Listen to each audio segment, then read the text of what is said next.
గౌరవ డాక్టర్ వీరమనేని శివరామకృష్ణ ప్రసాద్ గారు ప్రొఫెసర్ ఉన్నారు. అలాంటి వ్యక్తిని నాకు పరిచయం చెయ్యమని చెప్పడం అనేది అది కత్తి మీద స్వామి. ఒక పక్క ప్రగతి చెప్పమన్నారు, అతిథిని పరిచయం చేయమన్నారు. ఈ రెండు కలిపి క్లుప్తంగా 2 నిమిషాల్లో పూర్తి చేయమన్నారు. ఇది ఎక్కడ?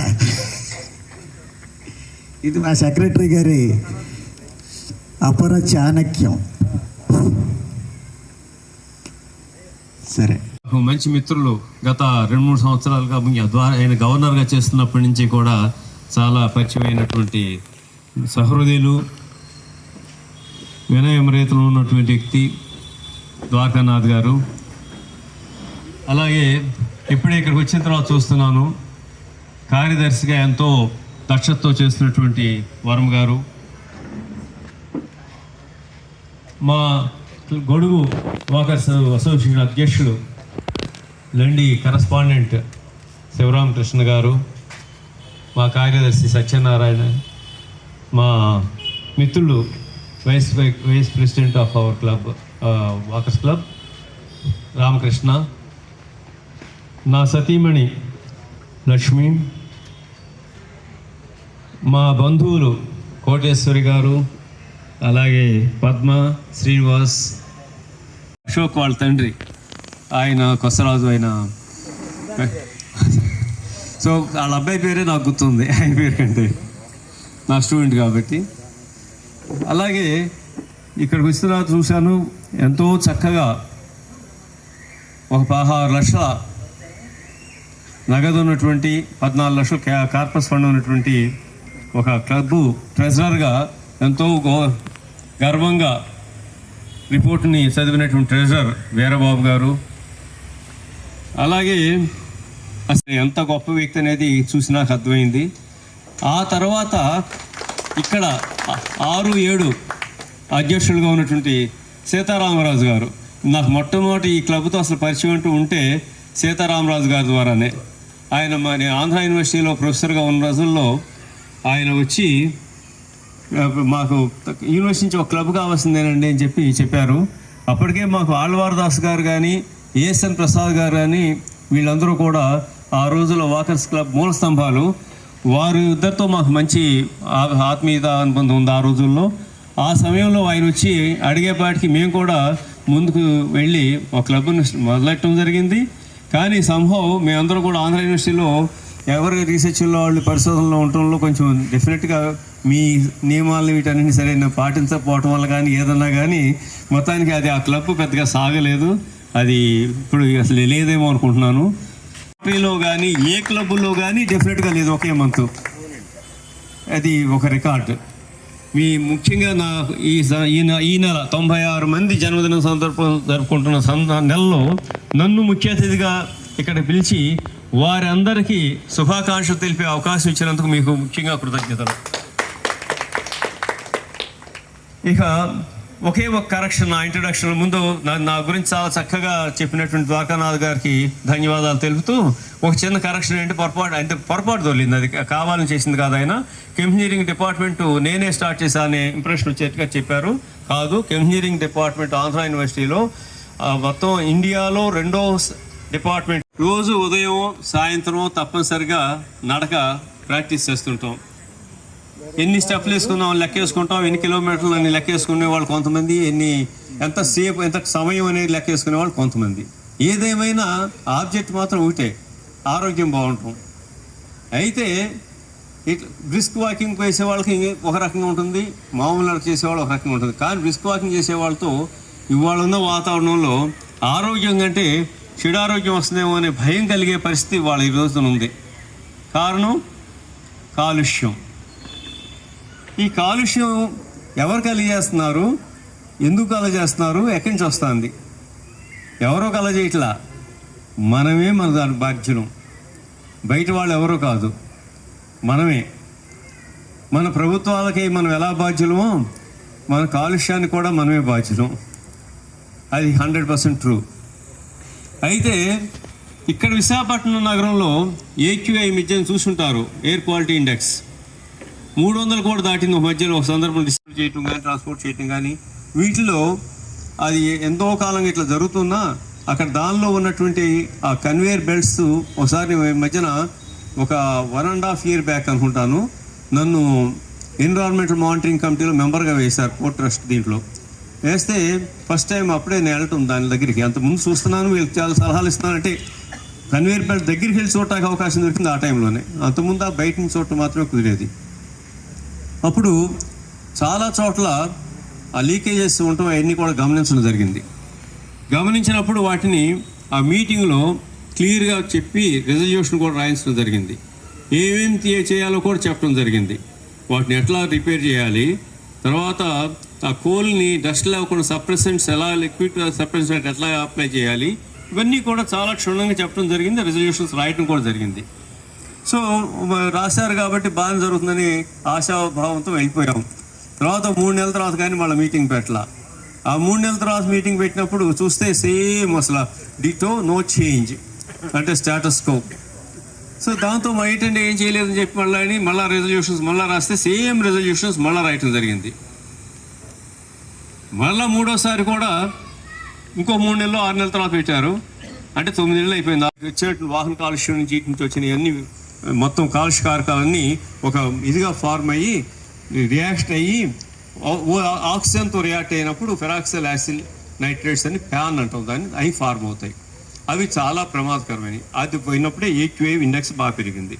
మిగతా రోజుల్లో గాలి వేస్తాం వల్ల ఇవన్నీ మనకు కనపడకుండా పోతూ ఉంటుంది. కానీ కనపడకుండా పోతుంది, కానీ పొల్యూషన్ ఎంతో ఉంటానే ఉంటుంది. ఇది మన నగరానికి సంబంధించి వాకర్కి సంబంధించి జాగ్రత్తలు తీసుకోవాల్సింది ఏంటంటే అలాంటి వింటర్లో మాత్రం వీలైనంత వరకు పొద్దున్నే మనం బాగా మంచి గాలి వస్తుందని చెప్పి 5 గంటలకు 4 గంటలకు వచ్చేసేకండి. ముఖ్యంగా 8ంటికి మరీ ప్రమాదం. 5ంటికి 7ంటికి కొంచెం బెటరు. 7, 8 మధ్యలో స్మాగ్ ఫార్మేషన్ ఎఫెక్ట్ చాలా ఎక్కువ ఉంటుంది. ఆ టైంలో మాత్రం చేయకండి, ఎందుకంటే కొంచెం ఎండ వచ్చి నాకు చేద్దామని. ఈవినింగ్ చేసుకోండి, అది బెటర్ అవుతుంది వింటర్ టైంలో. ఇక మిగతా రోజుల్లో సమ్మర్లో ఎలాగో ఈవినింగ్ కంటే కూడా మార్నింగే అవసరం, బెటరు. ఇప్పుడు ఎలాగో బెటర్గా ఉంది కాబట్టి మీరు నిస్సంకోచంగా చేసేయచ్చు. ఇక పోతే చేసేది కొంత తెలవ చేసేదేమో ఆ ఇంజిన్ దీంట్లో ఉన్న డిజైన్లో వీటి ప్రకారం వాటికి వచ్చే ఎగ్జాస్ట్ మనం పెట్రోల్ నుంచి వాడుతున్నప్పుడు వస్తున్న గ్యాసెస్ అవన్నీ వస్తాయి. అవి ఎలాగో నార్మల్గా వస్తాయి. అయితే మనం తెలుసో తెలవకో తెలుసుకోవడం మూర్ఖంగా చేసే పనులు ఏంటంటే సిగ్నల్ లైట్స్ ఫార్మ్ అవుతున్నాయి. సిగ్నల్ లైట్స్ ఉన్నాయి. సిగ్నల్ లైట్స్ ఉన్నప్పుడు 2 నిమిషాలు అది చూపిస్తుంది. టైం చూపిస్తున్న చోట మనం సరే వీ కెనాట్ టేక్ రిస్క్, ఎందుకంటే సిగ్నల్ పడుతుందేమో మనకి వాళ్ళు హార్న్ కొడతారని చెప్పి. కానీ కరెక్ట్గా అది టైం కనపడుతున్నప్పుడు 2 నిమిషాలు ఉందే కనపడుతున్నప్పుడు మనం ఇంజిన్ స్టార్ట్ చేసి కూర్చుంటే ఎంత పొల్యూషన్ వస్తుందంటే దాన్ని ఐడ్లింగ్ కండిషన్ అంటాం. అంటే వాహనం నిలబడిపోయి మనం వాహనం నడుస్తాం, అంటే ఇంజిన్ నడుస్తుంది, వాహనం నిలబడిపోతుంది, అదే ఐడ్లింగ్ కండిషన్. ఆ సమయంలో వచ్చే పొల్యూషను COX చూసుకుంటే సుమారు 25,000 నుంచి 30,000 దాకా ఉండే అవకాశం ఉంది PPM. వేరే మీరు ఒక 20 కిలోమీటర్ స్పీడ్తో వెళ్తున్నా, 40 కిలోమీటర్ స్పీడ్తో వెళ్తున్నా, దాన్ని ఎంత వస్తుందంటే 20 కిలోమీటర్ స్పీడ్తో వెళ్తున్నప్పుడు ఆ కాలుష్యం సుమారుగా ఒక 2,500 అట్లా ఉంటుంది. 40లో వెళ్తున్నప్పుడు 1,500 అలా ఉంటుంది. 60లో వెళ్తున్నప్పుడు కూడా అంతే సుమారుగా. మళ్ళీ 80 దాటితే మళ్ళీ బాగా పెరుగుతూ ఉంటుంది, 100, 120. అంటే కుర్రాళ్ళు ఎవరన్నా ముఖ్యంగా అందరూ మంచి వాకర్సే కాబట్టి డిసిప్లిన్ వాళ్ళే కాబట్టి మరీ స్పీడ్గా 150, 160 వెళ్ళేవాళ్ళు ఎవరుండరు. ఆ 150, 160 వెళ్ళేవాళ్ళు ఓ పక్కనేమో ఇంజిన్ ఆపేస్తే ఒక 1/2 నిమిషం కంటే ఎక్కువ ఉన్నప్పుడు 15 సెకండ్లు అయినప్పుడు మీరు ఇంజిన్ ఆపడం వల్ల పెద్ద ప్రయోజనం ఉండదు. ఆపడం మనం స్టార్ట్ చేయడం ఇవన్నీ ప్రాబ్లం అవుతాయి. 30 సెకండ్లు అంతకు మించి జనరల్గా మీకు మోస్ట్ ఆఫ్ ది టౌన్స్లో మోస్ట్ ఆఫ్ ది సిగ్నల్స్ దగ్గర 1 నిమిషం ఉంటుంది కనీసం. 2 నిమిషాలు కూడా చాలా సర్వసాధారణం. సో అలా సిగ్నల్స్ కనుక ఆపిన పక్షంలో సుమారు ఆదా అయ్యే ఆయిల్ వల్ల మనకు విదేశీ మార్క ద్రవ్యం కూడా సుమారు సంవత్సరానికి 14,000 కోట్ల రూపాయలు ఆదా అవుతుంది. ఓ పక్కన అది, ఓ పక్కన కాలుష్యం తగ్గుతుంది. చూడండి, ఇంత సింపుల్ థింగ్ని మనం ఎంత కాంట్రిబ్యూట్ చేయొచ్చో. కష్టమా? ఆపడం కష్టమా? స్టార్ట్ చేయటం కష్టమా? రెండూ కాదు. కానీ బద్ధకం లేకపోతే ఆలోచన లేకపోవటం, అది ఆ బద్ధకం తగ్గించినా ఆలోచన పెంచుకున్నా ఆ 2 ప్రాబ్లమ్స్ సాల్వ్ అవుతాయి. ఒకటి అర్థం ఏంటి, అసలు మామూలుగానే లైన్లు బండగా 2 లైన్లు బండ గీశారు బ్రేక్ లేకుండా అంటేనే ఆ లైన్ దాటొద్దు అని అది సిగ్నల్. అది డ్రైవింగ్ లైసెన్స్ అప్పుడు అడుగుతూ అడగాలి మామూలుగా, కానీ అడగకుండా ఇచ్చేస్తున్నారు కాబట్టి మన దేశంలో ఏదైనా సాధ్యం కాబట్టి అది అవుతుంది. కాకుండా క్లియర్గా డివైడర్ పెట్టి నాకు అర్థం ఏంటి, అసలు ఈ లైన్లోకి ఈ లైన్లోనే వెళ్ళాయా, ఇటు రావద్దు అని చెప్పటం. మనం ఏం చేస్తాం, ఇక్కడ మరిపాలెం దగ్గర వెళ్ళాలి, సో ఇంకొక 1/2 కిలోమీటర్ తిరిగితే యూటర్న్ తీసి నాకు వెళ్ళొచ్చు. కానీ ఇక్కడైతే అడ్డదారిని వెళ్తే 150 అడుగులు వెళ్ళిపోవచ్చు. అడ్డదారిని వెళ్ళిపోతున్నారు, లేకపోతే 100 గజాలు అవచ్చు, ఏదైనా వచ్చు. ఈవెన్ కొంతమంది కిలోమీటర్ కూడా అడ్డదారులు వెళ్ళిపోతున్నారు. అంటే దానివల్ల ఏమవుతుంది, మనం ఏమనుకుంటున్నాం, మనం ఆదా చేస్తున్నాం అనుకుంటున్నాం, కానీ ఆదా చేయట్లా. మీరు ఆదా చేయటం వల్ల ఎదురొచ్చే వెహికల్స్ యాక్సిడెంట్లు అవటానికి అవకాశం ఉంది. ఎందుకంటే వాళ్ళు they are respecting only one way, స్పీడ్కి వెళ్తారు. మీరు వాళ్ళ స్పీడ్ని ఆపుతున్నారు, వాళ్ళ సమయాన్ని వృధా చేస్తున్నారు, ఎంతోమంది సమయాన్ని వృధా చేస్తున్నారు. మీ సమయాన్ని కూడా ఒకసారి క్లాక్ చేసి మీరు మీ సమయం కూడా వృధా చేసుకుంటున్నారు. ఒక పేపర్ అవనివ్వండి, లేకపోతే ఇప్పుడు ఇది మైక్ అవనివ్వండి, ఏదైనా పెన్ అవనివ్వండి, ఏదైనా సరే ప్రతి వస్తువు తయారు చేయడానికి మెటీరియల్ ఎంత అవసరమో ఇంధనం కూడా అంతే అవసరం, ఎనర్జీ. మన కరెంట్ ఇప్పుడు ఆన్ చేశారు, వచ్చేసింది. ఈ కరెంట్ ఎక్కడి నుంచి వచ్చింది? Right now we are depending upon the traditional fuels, that is thermal fuels for longer extent. అంటే ఆల్మోస్ట్ మనం ఇవాళ కూడా మోర్ దాన్ 70% ఎనర్జీ దీని మీద ఆధారపడతాం. ఇప్పుడు రీసెంట్గా గత 4-5 ఏళ్ళలోంచి కొంచెం మార్పు వచ్చింది. We have to thank our central government definitely in that aspect, particularly for encouraging alternate energy. అంటే మనకి ప్రత్యామ్నాయ ఇంధన వనరుల్ని ఎంకరేజ్ ప్రోత్సహిస్తున్నారు ప్రస్తుత ప్రభుత్వం. దీంట్లో సోలార్ ఎనర్జీ, సౌర విద్యుత్తు. ఈ సౌర విద్యుత్తుని నేను మీకు ఒక విషయం చెప్తా. మా ఇంట్లో మేము సౌర విద్యుత్ పెట్టుకుని ఒక 5 years అయినట్టుంది సుమారుగా. నేను నెలకి సుమారుగా 3,000 నుంచి 4,000 రూపాయల దాకా బిల్లు కట్టేవాడిని. కరెక్ట్ అయితే గుర్తుంది, కరెక్ట్ అయితే ఆవిడే తెలుస్తుంది నాకంటే ఎక్కువ. సో ఈ 5 ఏళ్ళలో నేను రూపాయి కూడా కట్టలా.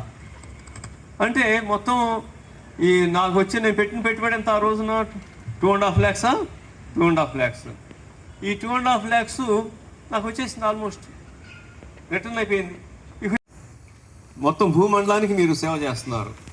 ఎందువల్లంటే కాలుష్యం వాళ్ళన్నిటికంటే అత్యధికం ఎనర్జీలో వస్తుంది, ఎనర్జీ ప్రొడక్షన్లో. ఈ ఒక కిలోవాట్ ఎనర్జీ కావాలి అంటే ఆల్మోస్ట్ 1 kg కార్బన్ డైఆక్సైడు, సుమారుగా ఒక 1/2 kg సల్ఫర్ డైఆక్సైడు, ఆల్మోస్ట్ అంతే నైట్రిక్ ఆక్సైడ్స్, ఇవన్నీ బయటకు వస్తాయి. ఇవన్నీ కూడా మనకి మంచి కాదు, మనం గాలి తీసుకుంటే ఉపయోగపడే కాదు. సో ఇవి ఎంత తగ్గించగలిగితే అంత గొప్ప. అందులో ఇప్పుడు మనకి వాహనాలు ఇంకా పెరిగిపోయి వెళ్తా మనకి విశాఖపట్నంలో సుమారు 2000 సంవత్సరంలో సుమారు 14,000 వెహికల్స్ ఉన్నాయనుకుంటే ఇవాళ సుమారుగా 2-3 లక్షల వెహికల్స్ ఉన్నాయి. అంటే 20 అంతలు పైన పెరిగిపోయినాయి. ఈ 20 అంతలు పెరిగినప్పుడు మరి కాలుష్యం కూడా 20 అంతలు పెరిగిపోతుంది కదా. సో దానికి తగ్గించడానికి మనం చేయగలిగింది ఏంటంటే వీలైనంత వరకు ఆల్టర్నేట్ ప్రత్యామ్నాయ ఇంధన వనరులు చూసుకోవాలి. ఈ ప్రత్యామ్నాయ ఇంధనంలో ఇప్పుడు సోలార్ ఎనర్జీ అంటే ఏమవుతుంది, మనకి సౌర్ తెచ్చుకుంటున్నాం, చేస్తున్నాం. మళ్ళీ ఎలక్ట్రిక్ వెహికల్స్ ఇవన్నీ చూసారా, కేవలం ఎలక్ట్రిక్ వెహికల్స్ మనం కొంటేనో ఎలక్ట్రిక్ కుక్కర్లు వాడితేనో టెంపరీగా కొన్ని డిస్ట్రిబ్యూట్ అయ్యే పొల్యూషన్ తగ్గుతుంది తప్పితే ఇండస్ట్రియల్గా వచ్చే పొల్యూషన్ తగ్గదు. కారణం ఏంటంటే ఎలక్ట్రిక్ వెహికల్స్ మీరు మళ్ళీ ఛార్జ్ చేసుకోవాలా, ఆ ఛార్జ్ చేసుకునే ఎనర్జీ మళ్ళీ రావాల్సింది అక్కడ పవర్ ప్రొడక్షన్ నుంచే, కాబట్టి అక్కడ దొరుకుతుంది. కానీ ఇది కూడా మంచిదే. ఎలా మంచిదంటే అట్లీస్ట్ లోకల్గా ఉన్న పొల్యూషన్ తగ్గిపోతుంది. ఇప్పుడు అక్కడదేంటి, అక్కడ మీరు వాడుతుంది, అక్కడ పొల్యూషన్ వస్తుంది, ఏంటి మళ్ళీ మీరు మొత్తం రోడ్ అంతా కూడా మొత్తం నగరం అంతా కూడా స్ప్రెడ్ చేస్తున్నారు పొల్యూషన్. అట్లీస్ట్ నగరంలో స్ప్రెడ్ అయ్యే పొల్యూషన్ తగ్గుతుంది, అది మేలు. అదే మీరు సోలార్ ఎనర్జీ కనుక వాడగలిగితే ఆ పొల్యూషన్ కూడా తగ్గుతుంది. అందుకే మనకి కేంద్ర ప్రభుత్వం వారు కూడా 2030కి ఒరిజినల్గా 500 గెగావాట్స్ పవర్ని సోలార్ ఎనర్జీ ద్వారా తెచ్చుకుందామని అనుకోవడం జరిగింది. Almost they are reaching the target 2 years or 3 years. ఒక ఎగ్జాంపుల్ మీకు అడుగుతాను, మీరు చెప్పండి. పొద్దున్నే బ్రష్ చేసుకునేటప్పుడు ట్యాప్ ఇప్పి మీ బ్రష్ అయిపోయేదాకా ఉండేవాళ్ళు ఎంతమంది చేతులు ఎత్తండి. జనరల్గా చాలామంది చేస్తారు ఆ పని. కానీ అది మీరు ఒక మగ్గు పట్టుకొని, 1 లీటర్ మగ్గు పట్టుకుంటే దానిలో కనుక మీరు మన షేవింగ్ అండ్ బ్రషింగ్ రెండు పూర్తి చేసుకుంటే మీకు అంతా 1 లీటర్తో అయిపోతుంది. 1 లీటర్తో అయిపోయే దీనికి మీరు ఎంత స్పెండ్ చేస్తున్నారు తెలుసా? 10 to 15 మినిట్స్ బ్రష్ చేసుకున్నా షేవింగ్ చేసుకున్నా ఆ టైంలో ఏది కనీసం ఒక 50 to 60 లీటర్స్ వెళ్ళిపోతుంది. కొంతమంది 100 కూడా ట్యాప్ ఫోర్స్ని బట్టి. 50 to 60 లీటర్స్ ఒక మనిషి వృధా చేస్తున్నాడు అంటే మనం నగరం ఒకటే తీసుకుందాం. 25 లక్షల మంది జనాభా ఉన్నారు. దానిలో 20 లక్షల మందే వాడుతున్నారు అనుకుందాం. 20 లక్షల మంది ఇంటూ 100 లీటర్లు వేయండి, కనీసం 50 వేయండి. పోనీ ఎంత అవుతుందండి? ఎంత అవుతుంది? 10 కోట్ల లీటర్ల నీళ్లు మనం వృధా చేస్తున్నాం ఒక్క రోజులో. ఆ 10 కోట్ల లీటర్లు ఇంటూ సంవత్సరం వేయండి, ఎంత అవుతుంది? అన్ఇమాజినబుల్. ఈ 10 కోట్ల లీటర్లు వచ్చే నష్టం ఎక్కడ వస్తుంది? ఈ లీటర్ ఒక లీటర్ నీరు మీకు సప్లై చేయడానికి ఎంత ఇంధనం వాడతారో తెలుసండి? 0.003 వాట్స్. ఇప్పుడు 0.003 ఇంటూ ఈ 10 కోట్లు వేయండి, ఎంత కిలోవాట్ పవర్ మీరు ఎంత వేస్ట్ చేస్తున్నాం మనం జస్ట్ నెగ్లిజెన్స్ వల్ల. ఒకసారి లెక్కేయండి. ఉన్నాయి కదా క్యాల్కులేటర్లు, మొబైల్స్ ఉన్నాయి కదా. బుక్ తాగుతాం, అక్కడ వదిలేస్తాం. ఆ నీరు మళ్ళీ పోవడం ఎవరు తయారు కాబట్టి పారేస్తాడు. ఎంత నీరు పోతుందండి? దానికి తయారు చేయడానికి ఎంత అవుతుంది? ఎనర్జీ ఎంత వేస్ట్ పడుతుంది? వాటర్ ఎంత ఇది అవుతుంది? సో ప్రతి వాటర్ డ్రాప్ ఇంపార్టెంట్ అనే కాన్సెప్ట్ కనుక మనకు వస్తే మీరు ఓపెన్ చేయండి, తప్పే ఉన్నాం. దాన్ని తీసుకెళ్ళండి మీతో పాటు అది పూర్తయ్యేదాకా. ఆ అలవాటు మాత్రం దయచేసి ప్రతి ఒక్కళ్ళు అది చెయ్యండి. చేయగలరా? కష్టం కాదు కదా. సో ఇది మొదలు పెడదాం అందరం కూడా. సో అలాగే ట్యాప్ కూడా నేను చెప్పినట్టుగా ప్రయత్నం చేయడం కష్టం కాదండి. కష్టం అంటారా? మగ్గులో నీళ్ళు పట్టుకుని బ్రష్ చేయటం కాదు. చేస్తారా అందరూ? థ్యాంక్ యూ ఫర్ యువర్ ప్రతి విషయంలో కూడా material should not be wasted. ఇంతకుముందు అయిపోయి బాటిల్, ప్లాస్టిక్ బాటిల్ చూస్తే నిజంగా చాలా బాధేస్తుందండి. ఒకసారి సముద్రం వైపు వెళ్ళండి, బీచ్కి వెళ్ళండి, లేకపోతే పార్కులు, శివాజీ పార్కులో మేము రోజు నడుస్తుంటాం, అక్కడ చూడండి. ఇదైతే ఈ పార్క్ బాగానే ఉంది, నేను ఇప్పుడు దాకా చూశాను. మరి రోజు ఇలాగే మెయింటైన్ అవుతున్నాం అనుకుంటున్నాను. బహుశా I appreciate and congratulate the park walkers of people here for maintaining it really good. I don't see even a single plastic material anywhere. That నేను ఎక్కడ వెళ్ళినా అయ్యి చూస్తుంటా, నాకు అలవాటు. మా శివాజీ పార్క్లో చాలా ఉన్నాయి. మేము మరి అది సక్సెస్ అవ్వాలా, మేము ఇంకా కృషి చేస్తూనే ఉన్నాం. ఏం చేస్తారు? ఏదో ఫంక్షన్ అంటారు, ఆదివారం వస్తారు. వచ్చేది ఎవరండి? చదువుకోని కాదు, ఇల్లిటరేట్స్ కాదండి. చదువుకున్న వాళ్ళు, కోట్లు గీట్లు వేసుకొచ్చేవాళ్ళు, అన్నీ వేసుకునేవాళ్ళు. బట్ అక్కడ రాగానే ప్లాస్టిక్ వాటిలు వేసేయటం, ఆ తిన్న పళ్ళాలు విసిరేయటం, అన్నీ వేసేయటం. ఎవరు తుడుస్తారండి? అంటే మనం చేసే డర్టీ థింగ్ని ఎవరు క్లీన్ చేయాలని మీరు భావిస్తున్నారు? మనం చేయాల్సిన బాధ్యత మనకు లేదా? అది కనుక మనం ఆ అవేర్నెస్ కనుక తెస్తే మెటీరియల్ వేస్ట్ కాదు, ప్లాస్టిక్ ఎక్కడ పడితే అక్కడ పడదు.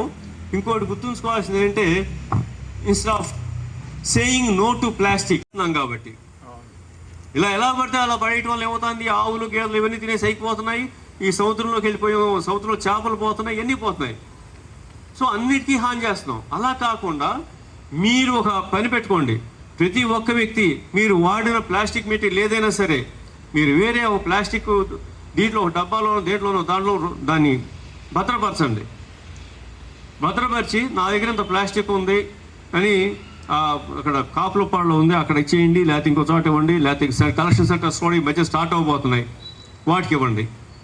ఇన్ఫ్యాక్ట్ మీకు ఒక విషయం ఏంటంటే, ప్లాస్టిక్ మనకి ఒక విశాఖ నగరంలోనే సుమారు 38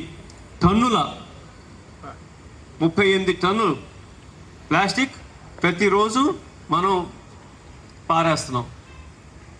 మీకు 1 టన్ను, 2 టన్నులు కనుక రోడ్లో కలిపితే 25% ఆదా అవటమే కాకుండా రోడ్డు మనిక 2 3 అవుతుంది.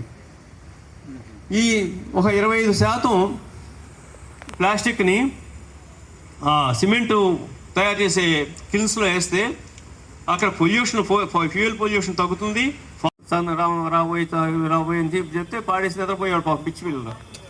ఇప్పుడు అట్లా కాదు. ఈ తల్లికి అంత ఓపిక ఉంటుందా, ఆ పిల్లకి అంతకంటే ఇది ఉంటుందా? ఏడవగానే ఒక మొబైల్ ముందు ఒక పాట పెట్టేసేస్తే ఈ తల్లి తన పని తను చేసుకోవచ్చు. తను తప్పు కూడా అట్లా ఎందుకంటే తల్లులు విమర్శించా చెప్పట్లా. ఎందుకంటే పాపం వాళ్ళు కూడా ఇదివరకు అంటే ఖాళీగా ఉండేవారు, ఇంట్లో పిల్లల పనులు మాత్రం చేసేవారు. వాళ్ళు మనకంటే బాగా చేస్తున్న వాళ్ళు మన స్త్రీమూర్తులు.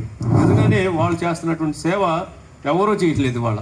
ఎందుకంటే వాళ్ళ పక్కన తల్లి, ఒక పక్కన ఉద్యోగం, ఒక పక్కన ఇంటి బాధ్యత, ఇన్ని చూసుకుంటా చేసేపాటికి వాళ్ళకే పాపం ఓపిక తగ్గుతుంది. దాంతో ఈ మొబైల్లో ఈ చూస్తుంటే ఏమవుతుంది, గ్యాడ్జెట్స్ బాగా పెరిగిపోతున్నాయి. ఈ గ్యాడ్జెట్స్ అన్నీ ఎన్నాళ్ళు పనిచేస్తాయి? 4 ఏళ్ళు 5 ఏళ్ళు, తర్వాత పారేయాల్సిందే.